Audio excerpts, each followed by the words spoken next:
Bonjour à tous, c'est Jean-Luc Haut sur sa chaîne YouTube. Aujourd'hui, nous allons parler du sous-marin autonome militaire Ern, long de 12 mètres, qui a été testé pour la première fois en Angleterre. Conçu par le britannique BAE Systems, en collaboration avec la société canadienne Cellular Robotics, le Ern est un démonstrateur de sous-marins autonomes de grande taille, les XLAUV, destinés à un usage militaire. L'engin a été testé pendant plusieurs jours en novembre au large des côtes anglaises du Dorset. Le Ern, testé pour la première fois longuement en novembre, mesure 12 mètres de long.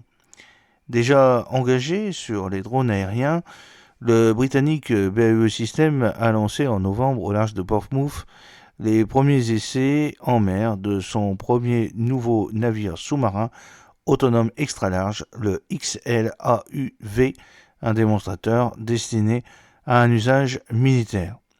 Un engin game changer pour le combat sous-marin de la vie de l'industriel. Conçu à Portsmouth avec l'aide du Canadien Cellular Robotics, le sous-marin mesure 12 mètres de long pour un poids d'une dizaine de tonnes, soit l'équivalent d'un U-Cuve de Naval Group présenté au dernier salon Euronaval.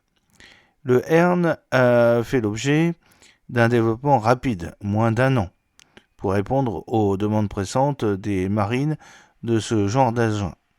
En fait, le modèle est prévu pour couvrir un large éventail de missions de la guerre sous-marine à la protection côtière. Endurance et modularité. L'effort a donc été mis sur l'endurance, la facilité de programmation et la flexibilité pour répondre à des appels d'ordre de pays aux besoins différents. Et oui, le sous-marin est propulsé par deux hélices grâce à des batteries lithium-ion pour des missions pouvant durer jusqu'à 10 jours, selon le UK Defense Journal. La vitesse de croisière est pour l'instant fixée à 3 nœuds, avec des pointes à 8 nœuds. La capacité de descendre profondément jusqu'à 3 km est un autre avantage pour des missions dans les grands fonds ou où les sous-marins avec équipage ne vont jamais. Pour remplir les objectifs différents dans un laps de temps aussi court, un système modulaire permet d'interchanger en quelques dizaines de minutes les charges utiles, passant par exemple de l'envoi d'une torpille au déploiement d'un véhicule sous-marin téléopéré ROV. Sur la navigation pure de l'engin, BAE Systems peut s'appuyer sur son système Nautomat, déjà utilisé hors domaine sous-marin par l'industriel.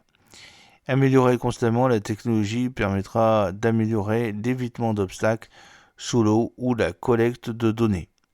J'espère que cette petite vidéo vous a plu. N'oubliez pas de cliquer sur le pouce pour la promouvoir, de vous abonner si ce n'est pas encore fait et de partager cette vidéo sur vos réseaux sociaux. A très bientôt, fidèlement, Jean-Luc Haut.